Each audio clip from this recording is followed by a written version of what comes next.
Assalamualaikum warahmatullahi wabarakatuh.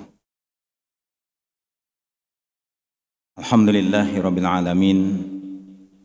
Wassalatu wassalamu ala asyrafil anbiya'i wal mursalin wa ala alihi wa ashabihi ajma'in.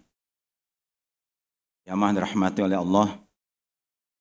Alhamdulillah kita bersyukur pada Allah Subhanahu wa taala masih diberikan oleh Allah nikmatul hayah, nikmatus sihah, nikmatul farag, nikmat kehidupan, nikmat sehat, serta nikmat keluangan waktu, sehingga bisa kita gunakan untuk berada di majelis ilmu pada malam hari ini.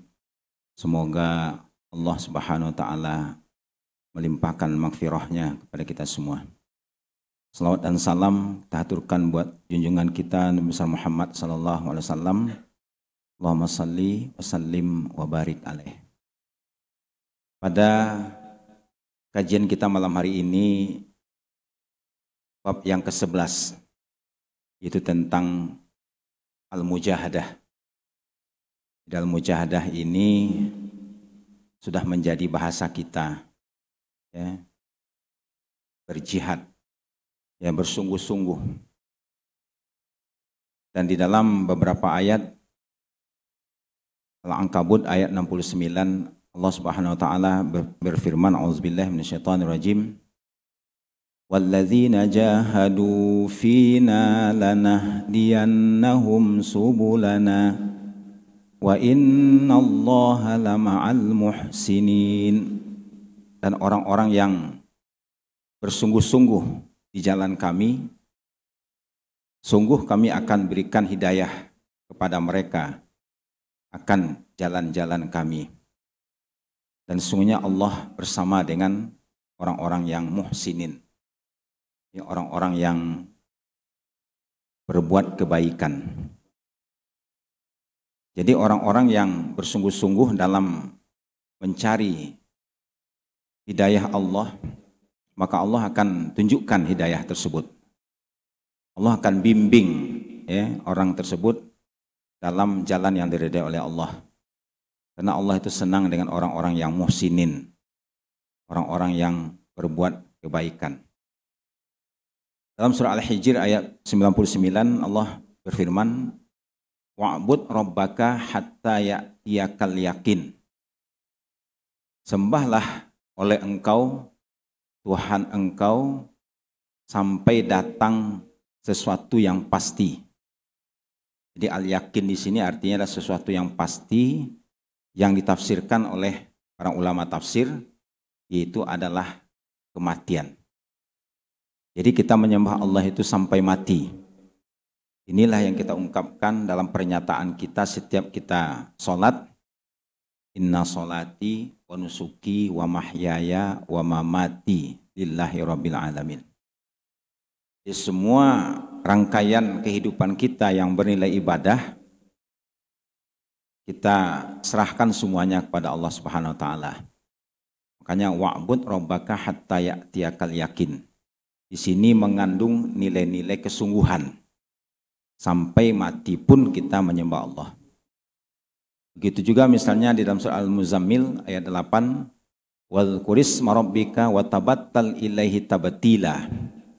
Dan sebutlah nama Tuhan engkau. Wa tabattal ilaihi tabtila, artinya kita beribadah kepada Allah dengan sempurna. Sebab setiap amal ibadah yang kita lakukan tidak ada yang tidak bernilai di sisi Allah. Bahkan di dalam Al-Quran dikatakan faman ya'mal mithqala dzarrah. Dzarrah itu dahulu diartikan biji sawi, ya, biji sawi. Karena setelah diperhatikan oleh petani, ternyata biji sawi itu lebih kecil daripada biji duren. Ya, makanya kan ya, disebutlah biji sawi atau biji bayam. Tapi setelah perkembangan, ya, teknologi, orang tahu juga ternyata ada lebih kecil lagi dari itu, namanya atom. Nah, makanya sekecil itu pun dinilai oleh Allah. Ya, dinilai oleh Allah Subhanahu wa taala. Ini tidak disia-siakan. Famay ya'mal mithqala dzarratin khairan yarah. Begitu juga keburukan, sekecil apapun juga akan dibalas juga oleh Allah. Jadi syarrun juga begitu. Faman ya'mal mithqala dzarratin khairan yarah wa may ya'mal mithqala dzarratin syarran yarah. Juga dia akan melihat. Dan Allah Subhanahu wa taala akan membalas dengan balasan yang lebih baik. Wa ma tuqaddimu li anfusikum min khairin tajiduhu indallah wa khairan wa a'zama ajra. Wa ma tuqaddimu li anfusikum itu artinya apa saja yang kamu lakukan dari kebaikan, kamu akan mendapatkan balasannya di sisi Allah. Wa khairan wa a'zama ajra, dan itu lebih lebih besar ya balasannya. Wa ma tunfiqu min khairin fa innallaha bi'alim. Ya, dan apa saja yang kamu infakkan dari kebaikan, tapi khairin di sini artinya ada harta. Ya, jadi apa saja yang kita infakkan daripada harta kita, maka Allah semuanya tahu. Jadi ini adalah ayat-ayat yang menggambarkan tentang mujahadah, ya, kesungguhan-kesungguhan di dalam kita beribadah kepada Allah Subhanahu wa taala. Nah, kalau kita lihat dalam hadis, ya, dalam hadis yang pertama, an Abi Hurairah radhiyallahu anhu qala Rasulullah sallallahu alaihi wasallam, innallaha ta'ala qala. Jadi kalau ada ungkapan hadis mengatakan begini, kata Rasulullah, sesungguhnya Allah itu berfirman. Ya, kadang-kadang diungkapkan dengan qala, kadang-kadang dengan yaqulu. Nah, ini namanya hadis qudsi. Ya, jadi namanya hadis qudsi. Jadi untuk memilah saja sebetulnya bahwasanya ada hadis nabawi, jadi dari Nabi sendiri, walaupun sebetulnya Nabi sendiri pun kalau berucap bukanlah dari hawa nafsunya, tapi juga adalah wahyu. Makanya para ulama kemudian mengklasifikasikan, ya, ada wahyu al-matslu. Ya, matslu dari kata-kata tala, tilawah. Jadi ada wahyu yang dibacakan. Nah, gitu kan. Yang dibacakan. Siapa yang membacakannya? Itulah malaikat Jibril. Jadi dibacakan oleh malaikat Jibril, lalu kemudian dihafal oleh Rasulullah, dipahami oleh Rasulullah. Itu namanya Al-Quran, matslu. Nah, kemudian yang kedua ada wahyu ghairu matslu, yang tidak dibacakan, artinya diserahkan kepada Rasulullah untuk menyampaikan bagaimana redaksinya. Walaupun semua itu datang dari Allah. Wa ma yantiqu anil hawa in huwa illa wahyu yuha. Dan Rasulullah itu tidak berucap melainkan adalah wahyu dari Allah Subhanahu wa taala. Ini adalah hadis qudsi yang dikatakan oleh Imam Bukhari. Innallaha ta'ala qala.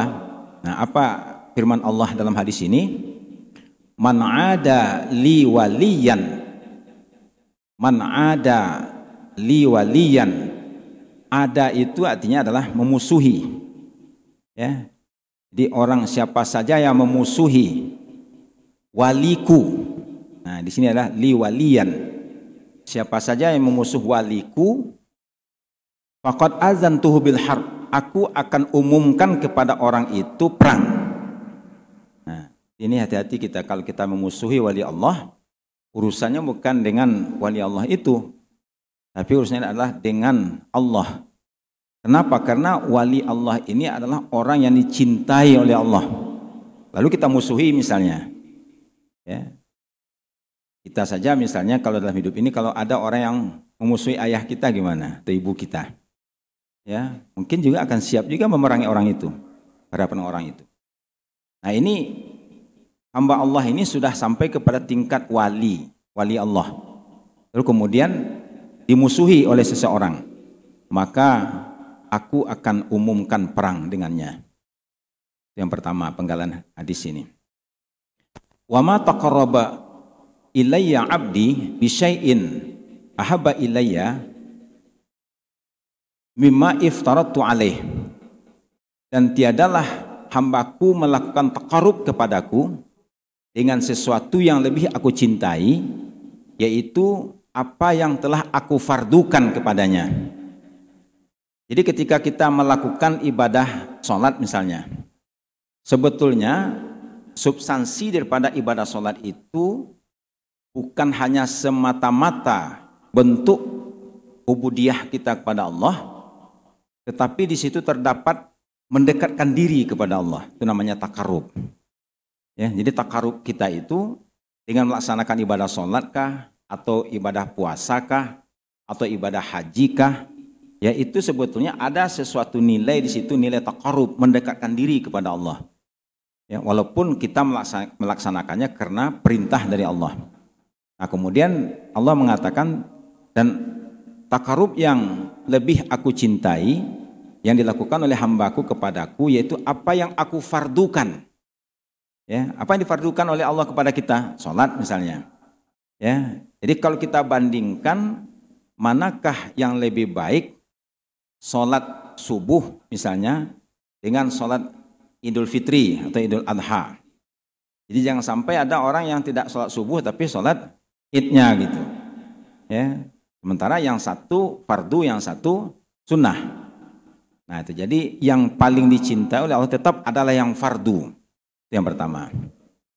Kemudian wama yazalu abdi. Dalam bahasa Arab itu kalau mazala itu menunjukkan istimror. Istimror itu artinya kontinuitas. Ya, berketerusan. Tidak ada henti-hentinya. Nah itu makna wama yazalu. Jadi kata Allah, wa ma yazalu abdi yataqarrabu ilayya bin nawafil hatta uhibbahu. Jadi selalulah hambaku itu mendekatkan diri kepadaku dengan amalan-amalan nawafil. Nah, ini padanan daripada yang fardu tadi. Jadi kalau yang fardu, contohlah sholat maghrib fardu. Tapi ba'diyah maghrib itu nafilah atau nawafil. Sholat isya itu fardu. Tapi sholat malam, tahajud, itu adalah nawafil. Zakat itu fardu. Infak sodakoh yang kita lakukan setiap pagi, setiap hari, itu namanya nawafil. Nah, jadi kalau fardu dan ini nawafil. Nah, di sini diberikan stressing ya. Dan tiadalah hambaku selalu mendekat kepadaku dengan an-nawafil. Dengan an-nawafil. Contohnya misalnya Bilal bin Rabah, itu nawafil yang selalu dia lakukan adalah setiap batal wudu, dia berwudu dan sholat sunnah wudu. Ya. Nah itu yang dilakukannya. Kalau Ubay bin Ka'ab selawat. Ya, berselawat aja. Ya, jadi para sahabat-sahabat Nabi itu dia punya amalan-amalan ya yang tertentu yang dilakukannya secara terus-menerus. Nah, kalau seseorang itu hambaku itu kata Allah yang mendekatkan kepadaku dengan amalan sunnah ya terus-menerus sampai aku cinta kepadanya. Ya. Cinta kepadanya. Jadi artinya kalau sekali-sekali Allah suka tapi belum jatuh cinta gitu. Ini cinta. Ya, karena cinta itu kan akan terjadi kalau terjadi pertemuan berulang-ulang terus-menerus. Ya, makanya ada ungkapan dalam bahasa Arab ya, al-ilmu bita'allum. Ilmu itu didapat dengan selalu terus belajar. Ta'allum itu terus belajar, baru dapat ilmu. Enggak sekali dua kali gitu. Ya. Al-hilmu, kasih sayang juga begitu. Ya, bitahallum, yaitu adalah karena sering berjumpa. Ya, kalau kita dengan jamaah samping kita misalnya, cuma kita ketemu sekali-sekali, nanti kapan-kapan ketemu lupa, perasaan pernah kenal dengan bapak ini. Tapi kalau hari-hari berjumpa, terjadilah komunikasi, terjadilah ta'aruf, perkenalan. Bapak tinggal di mana? Oh, saya tinggal di sini. Ya, apa usaha bapak? Ya, ini usaha saya itu menjual es kelapa. Oh, kalau gitu saya punya pohon kelapanya. Nah, gitu kan. Dan sekarang lagi berbuah. Nah, terjadilah ya yang tadinya kita mengenal, kemudian terjadilah bisnis. Ya, nah itu. Jadi itu namanya adalah sering berjumpa. Nah, ini hamba Allah ini berjumpa dengan Allah itu dengan amal sunnah. Dia lakukan terus-menerus. Ya, sampai aku mencintainya kata Allah. Fa idza ahbabtuhu, kalau aku sudah cinta kepada dia, kuntu sam'ahul ladzi yasma'u bih. Aku pendengarannya ketika dia mendengar. Wa basarahu alladzi yubsiru bih, dan aku bersama dengan penglihatannya ketika dia melihat. Wa yadahu allati yabtishu biha, dan aku bersama dengan tangannya ketika tangan itu menjangkau. warijlahu allati yamshi biha, dan dengan kakinya ketika kaki itu melangkah. Ini maknanya adalah orang-orang yang sudah dicintai oleh Allah itu akan selalu dekat dengan Allah. Maknanya dia mendapatkan petunjuk dari Allah. Ya, jadi tidak mungkin dia akan menipu orang. Ya, akan menipu orang kalau dia itu dekat dengan Allah. Ya. Dan juga tidak mungkin dia benci kepada orang yang berzikir, ya, menyebut, memanggil orang untuk sholat misalnya, ya, azan, nah gitu misalnya kan, nah itu nggak mungkin. Kenapa? Karena orang-orang yang selalu mendekatkan diri kepada Allah ini dicintai Allah dan dilindungi oleh Allah. Nah, itu yang kita minta hidayah itu terus, supaya kita dikawal gitu, ya, dijaga oleh Allah Subhanahu Wa Taala. Nah, kalau sudah demikian, ya, sudah demikian itu, wa in sa'alani a'taituhu wala in ista'azani la'uizannahu. Kalau dia meminta kepadaku, aku akan kasih. Ya, aku akan kasih. Dan kalau dia meminta perlindungan kepadaku, aku akan beri perlindungan, kata Allah. Nah, ini. Jadi, nah, pertanyaannya sekarang, siapakah orang yang sudah sampai kepada tingkat wali Allah ini? Apakah hanya 9 orang saja, ya? Atau kalau ditambah 10 misalnya dengan Pak Gus Dur misalnya, kalau seandainya ditambah gitu kan ada juga orang menganggap wali gitu kan, ya, terserahlah, itu kan nanti Allah yang tahu, ya. Tapi yang jelas itu kan ada 9 wali. Apakah yang 9 wali itu saja yang wali Allah? Nah, ternyata dalam Al-Quranul Karim Allah menyatakan orang yang dikategorikan sebagai wali Allah itu adalah dalam surat Yunus, ya, ayat 62-63. Ala inna awliya Allahi la khawfun alaihim wa la hum yahzanun. Ketahuilah, sungguhnya wali-wali Allah itu tidak ada lagi rasa takut atas mereka dan juga tidak ada kesedihan lagi.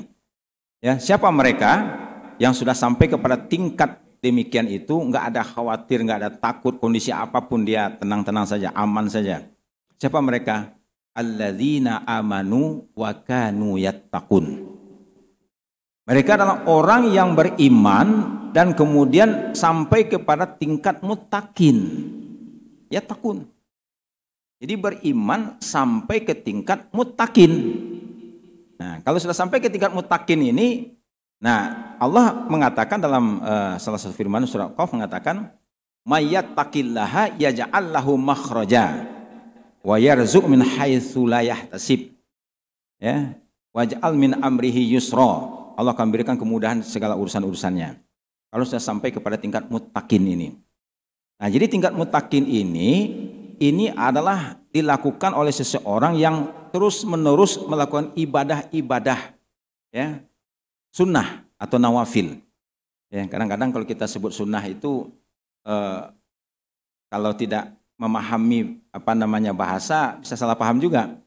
Ya, jadi sunnah itu kalau dari sisi hadis, ya, yang kemudian kita katakan sunnah Nabi, itu adalah artinya adalah segala sesuatu yang dinisbatkan kepada Rasulullah itu namanya sunnah juga.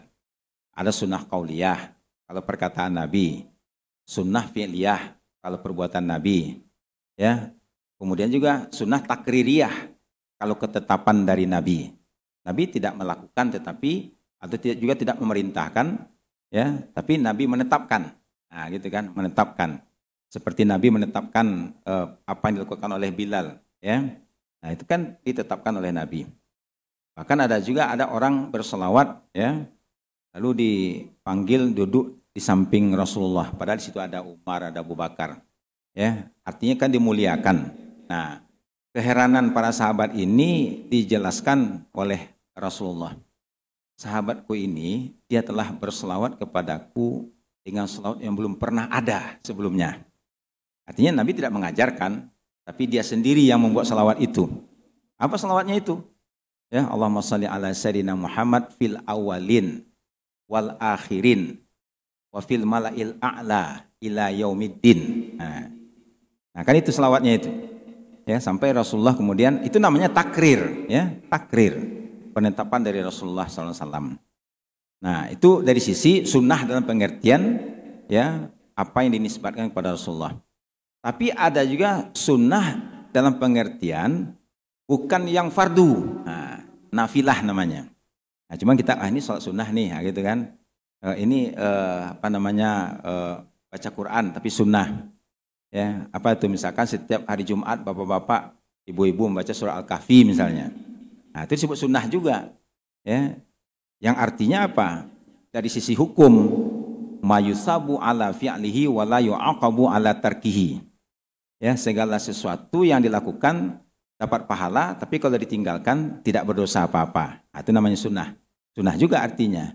Ya, nah di sini. Jadi yang dimaksud di sini itu sunnah itu bukan sunnah dalam pengertian apa yang dilakukan oleh Rasulullah tadi, tapi dalam pengertian sisi hukumnya untuk mensandingkan dengan yang fardu.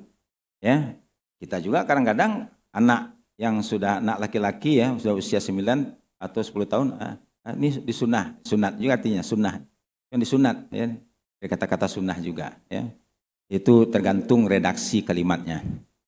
Nah, jadi di sini orang-orang yang mendekatkan diri kepada Allah dengan amalan-amalan sunnah, ya, maka dia akan mendapatkan ya sesuatu diangkat oleh Allah sebagai walinya.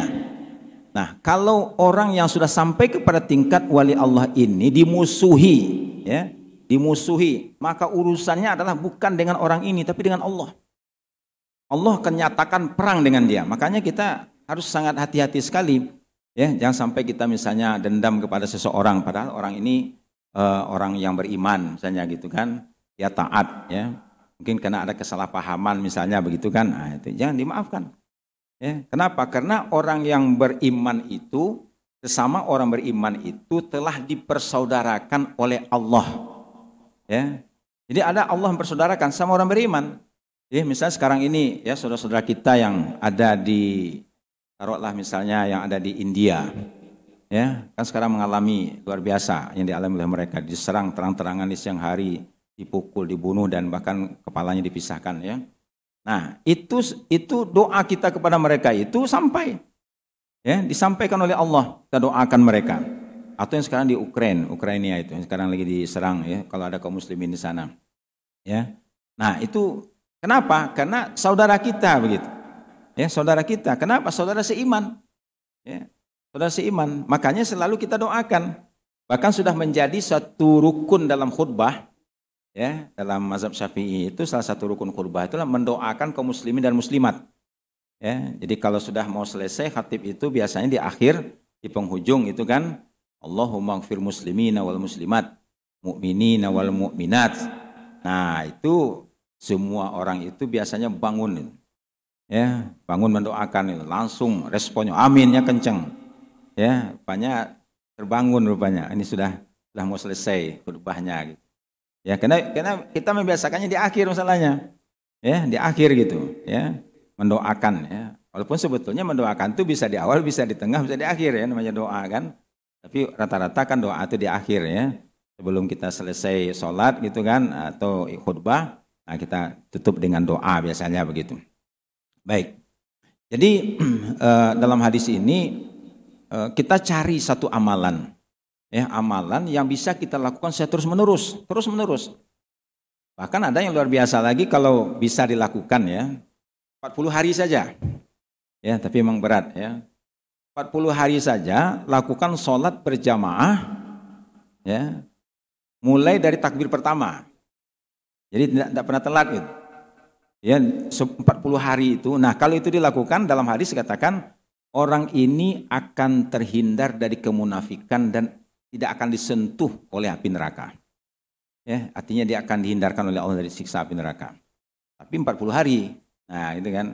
Jadi bilangan itu kan kadang ya ada kadang-kadang kalau berzikir ada 33, ya. Ada yang 40, ada yang 100, ya. Nah, kita ikutin aja. Ya. Ya, sama dengan kita pergi ke dokter, ini 3 kali sehari, ya, ini 2 kali katanya gitu kan. Ya, kita ikutin aja. Kenapa, Dok? Ya, jangan tanya gitu kan. Ya, kalau ditanya penjelasannya ini lama nanti itu, ya, dijelaskan nanti. Nah, jadi kalau ada yang begitu itu amalin aja. Ya, amalin aja. Karena kadang-kadang ada amaliyah itu ya setelah diamalkan baru kita dapat merasakan gitu. Ya. Coba kita merasakan, ya, 40 hari kalau bisa. Ya, tapi dari takbir pertama. Ya, takbir pertama kalau dapat gitu kan, nah itu luar biasa. Ya, kalau misalnya pada hari ke-40, ya ketiduran subuhnya. Ya, pas bangun-bangun sudah waktu duha. Ya, udah ulangi lagi dari awal. Ya, kalau bisa 40 hari. Nah, cuman kalau misalnya kita nggak bisa seperti itu, cari sesuatu. Ya, ibu-ibu misalnya setiap hari sedekah. Ya, sedekah tiap hari, sedekah tiap hari. Pokoknya salah ada siapa gitu kan. Ya, atau setiap buat masakan gitu. Kasih kepada orang lain, sisihkan gitu. Tapi dijadikan sebagai suatu kebiasaan. Ya, itu namanya yang disebut dalam hadis ini mayazalu abdi ya yataqarrabu ilayya bin nawafil. Ya, jadi selalu hambaku itu mendekat kepadaku dengan amalan-amalan sunnah hatta uhibbahu, sampai aku cinta kepadanya. Nah, kalau Allah cinta kepada hambanya itu diumumkan itu di atas. Ya, malaikat itu dikasih tahu gitu bahwa Allah cinta kepada si fulan. Nah, nanti begitu ruhnya dibawa ke atas, ya, dia berpapasan dengan malaikat. Malaikat kan ada yang kalau kita nyebutnya warawiri gitu ya. Jadi pagi, malaikat malam, ya, malaikat pagi gitu kan ya. Dia hari-hari itu ada malaikat. Ya. Siapa tuh katanya? Karena kalau orang yang baik itu, ya, ruhnya itu dibawa ke atas. Di sana itu ada namanya tempat illiyin. Kalau orang jahat dibawa ke bawah, namanya sijin. Nah, kalau yang dibawa ke atas itu wangi, ya, putih, ya, berseri, kemudian cahayanya. Cuma kita aja nggak lihat gitu ya. Kalau malaikat berpapasan ngelihat, siapa si fulan? Ada tahu dia. Oh iya. Nah, nanti di langit itu ada juga malaikat penjaga. Ya, siapa si fulan? Disebutkan namanya. Langsung, ya, komputer malaikat itu mengatakan accepted katanya. Udah lewat gitu kan, terima. Ya, tapi kalau orang yang tidak ada tertulis sana, nggak ada namanya di sini, udah dibawa lagi ke bawah. Ya, nah itu. Jadi itu kalau sudah sampai kepada tingkat itu, makanya kan ada as-shaimin, as-shaimat, ya, al-mutasaddiqin wal mutasaddiqat, ya. Nah, itu kan ada gelar-gelaran begitu. Ya, orang-orang yang ahli puasa, orang yang ahli sedekah, ya kan?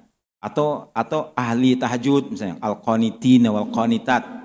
Nah, kalau sudah dapat gelaran itu, nah itu sudah prestasi. Ya, prestasi besar. Tapi dilakukan secara terus-menerus. Terus-menerus.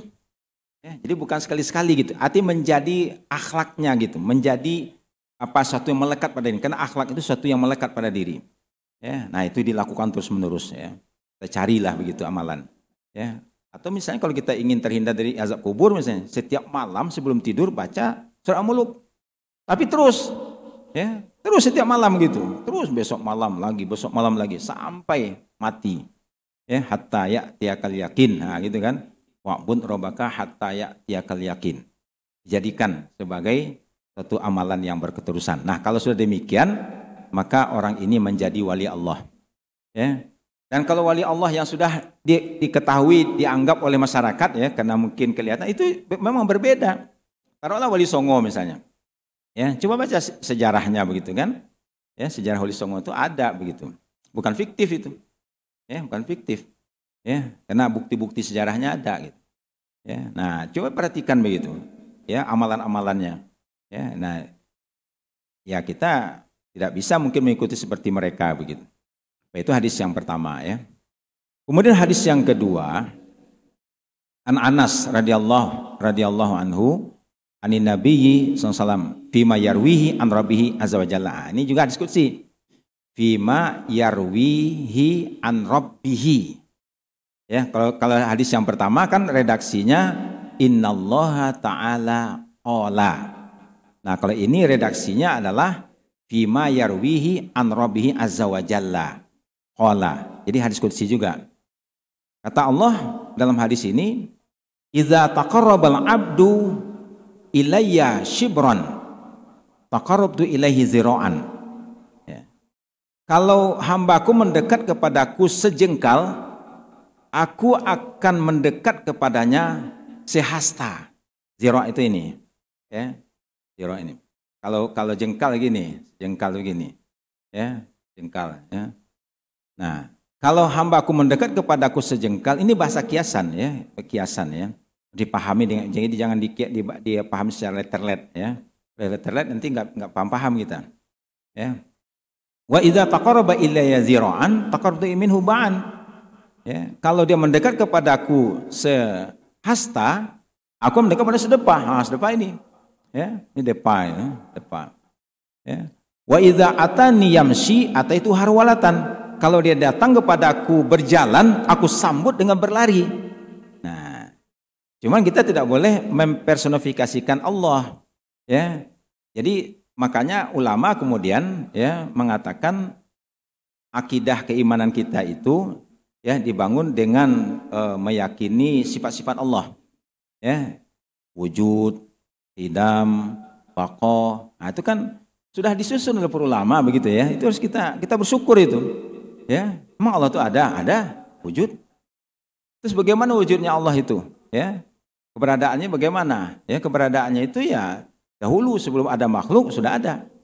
Ya, terus kalau nanti makhluk semuanya hancur, iya. Terus yang kekal siapa? Hanya Allah saja yang baqa. Ya, kullu man 'alaiha fan wa yabqa wajhu rabbika dzul jalali wal ikram. Nah, kemudian apa? Laisa kamitslihi syai'un, enggak sama.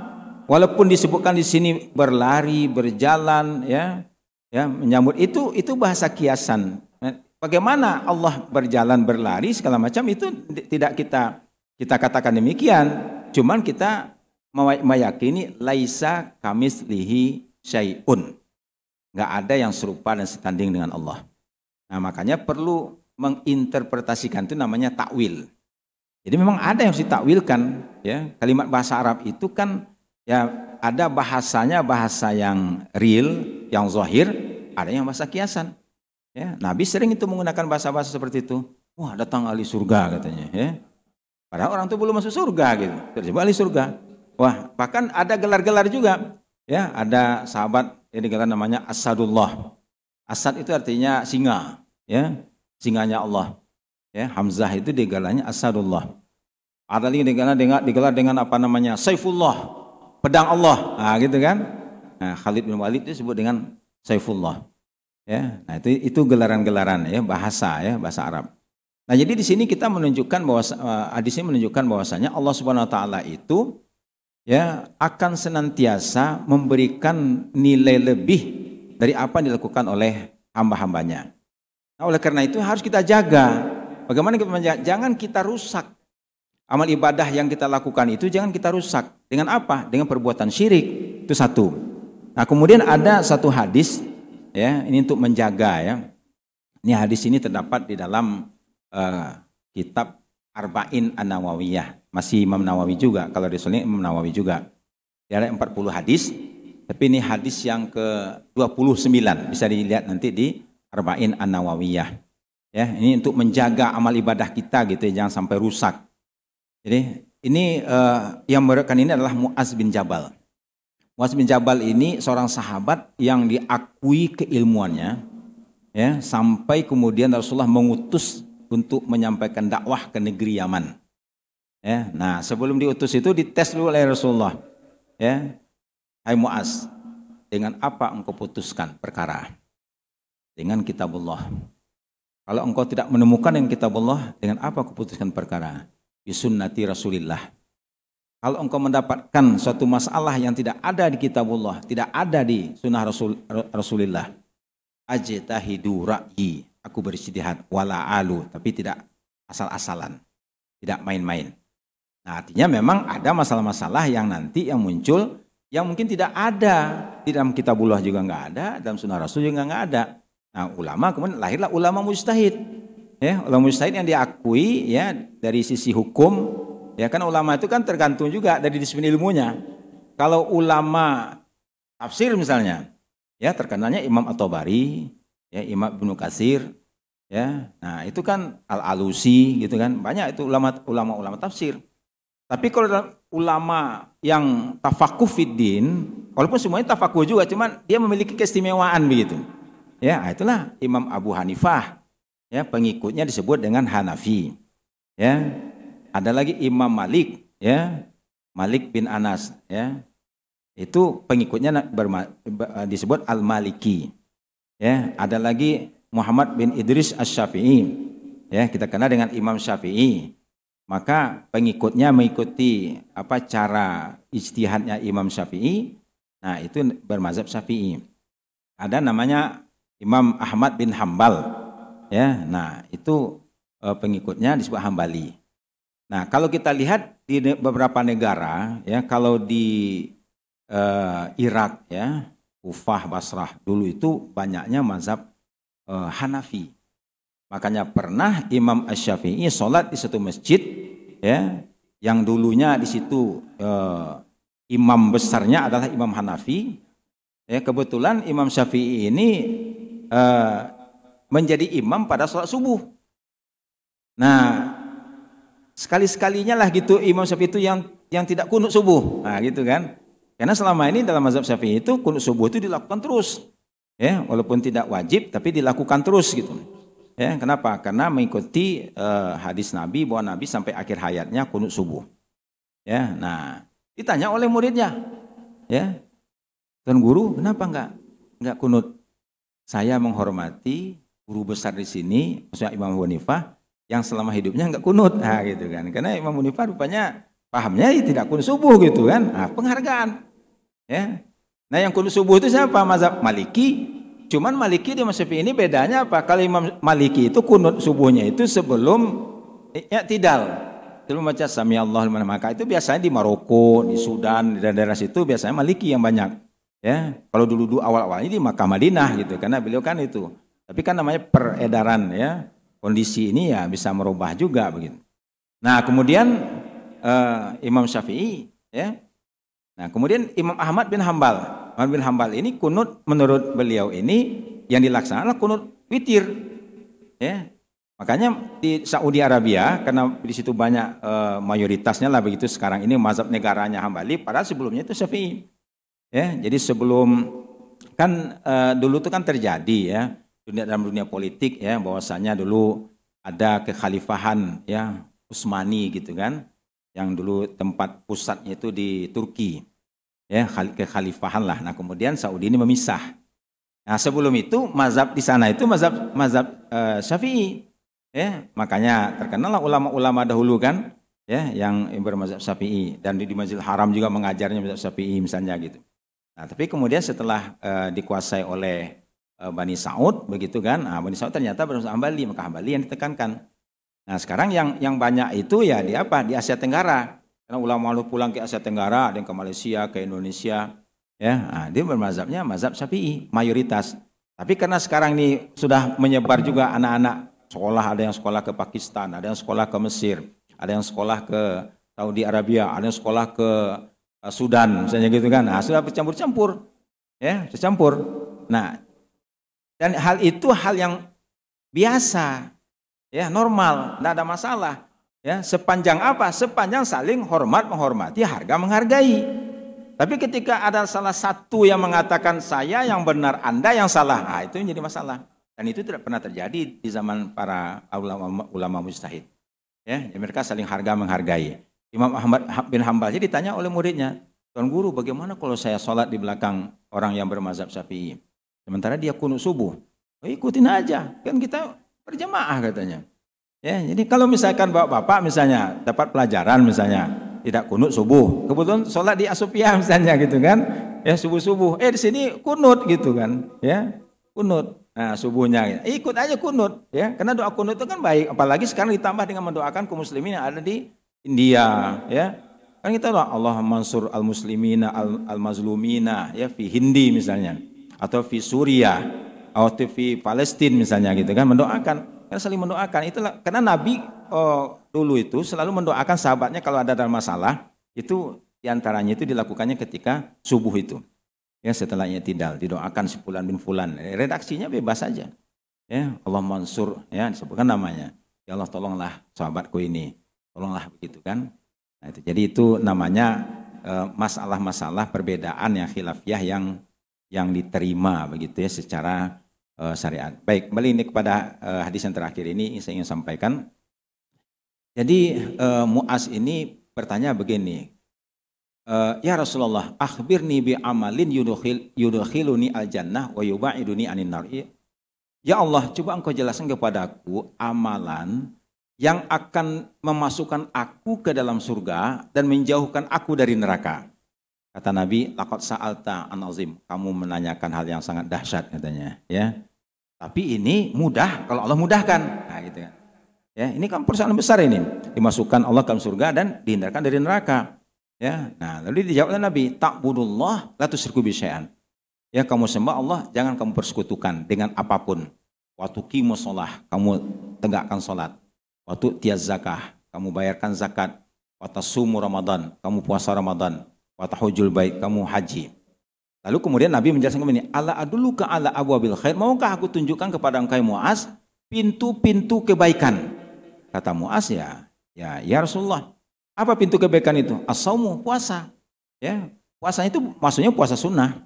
Ya, puasa wajib juga begitu. Ya, pokoknya puasa itu adalah junnah, benteng. Ya, menghindarkan dari api neraka. Wasodaqah, dan sodaqah tutfi'u al-khati'ah kama yutfi'ul ma' an-nar. Jadi bersedekah gitu. Ya, bersedekah itu menghapus kesalahan sebagaimana api memadamkan sebagaimana air memadamkan api. Kemudian apa? Wa sholatu rajuli fi jawfil lail. Dan salat di tengah malam. Ya, di tengah malam salatnya itu. Ya, sampai kemudian Nabi mengatakan tatajafa junubuhum anil madaji yad'una rabbahum khaufan wa tama'a. Ya, wa mimma razaqnahum yunfiqun, sampai kepada ya'malun, ya. Ya, kemudian maukah aku tunjukkan kepada engkau puncak segala urusan, ya, dan tiangnya, ya, dan kemudian ya puncaknya juga begitu, ya. Ya, jadi Rasul itu kan artinya puncak juga. Kata Muaz, bala Rasulullah, Rasul amri al-Islam, ya. Jadi apa namanya itu, ya, inti daripada urusan itu adalah Islam, tiangnya sholat, ya, dan puncaknya adalah jihad. Nah, kata Nabi begini, Allah ukhbiruka bimilaki zalika kulih, maukah aku sampaikan untuk menjaga semua itu, ya, menjaga semua itu supaya diterima oleh Allah, jangan sampai nanti ditolak oleh Allah. Wala Rasulullah, apa? Fa akhadha bilisanihi wa qala kuffa 'alaika hadza. Rasulullah mengambil lidahnya, kamu jaga ini. Nah, artinya apa? Kalaupun ada orang sholatnya rajin, puasanya rajin, infak sedekahnya banyak, tapi lisannya nggak dijaga, tidak ada artinya nanti semua itu. Ya, apalagi lisan itu mungkin ghibah, mungkin namimah, mungkin fitnah, ya, terhadap orang. Apalagi terhadap agama, ya, itu lebih berat lagi. Ya, lisan kalau merendahkan, memperolok-olok Al-Quran, ya, memperolok-olok Nabi misalnya gitu kan, ataupun syariat Islam, nah itu amal ibadah bisa tidak diterima oleh Allah. Makanya jaga lisan, ya, jaga lisan, jangan sampai lisan itu. Makanya orang-orang tua dulu kan mengatakan lidahmu adalah harimaumu, kan begitu, yang akan menerkam kepalamu. Jadi makanya orang tidak menjaga lisan itu bermasalah dalam hidupnya. Ya, lihat aja lah orang-orang yang tidak terkontrol lidahnya begitu. Ya, nah itu. Jadi ini hadis ini mudah-mudahan, ya, sedikit lagi, ya. Kemudian kata Muaz ini, apakah orang akan diazab disebabkan lisannya? Ya, kata Nabi, sakilat ka umuk. Itu maknanya tanbih aja, peringatan, ya. Bukankah, ya, orang itu Yakubun nas itu artinya disungkurkan, ya, mukanya itu dimasukkan ke neraka, itu adalah disebabkan lisannya. Nah, kalau lisan kita ini, ya, mengakhiri kehidupan kita dengan kalimat la ilaha illallah, ya, maka semua dosa-dosa kita sebelumnya itu akan diampuni oleh Allah, dijamin oleh Allah masuk surga. Tapi kalau terakhir lisannya itu gol gitu kan, tengah malam kan, ya, gol. Atau habis lagi nyanyi dangdut gitu kan, belum selesai nyanyinya, ya, udah mati gitu, jatuh. Ya, nah, itu yang kita ngerinya, itu namanya mautan fujaatan, ya, mati mendadak. Ya, kita harus berlindung kepada Allah, jangan sampai kita meninggal dalam keadaan tidak husnul khotimah. Ya, jadi ini beberapa hadis ini mudah-mudahan menambah motivasi kita dalam beribadah kepada Allah Subhanahu wa taala, ya, supaya kita bisa nanti menghadap kepada Allah itu dalam keadaan ridhonya. Tadi dipanggil oleh Allah, ya ayatun nafsul mutmainnah irji ila rabbiki radiyatan mardiyah fadkhuli fi ibadi wadkhuli jannati. Demikian, assalamualaikum warahmatullahi wabarakatuh.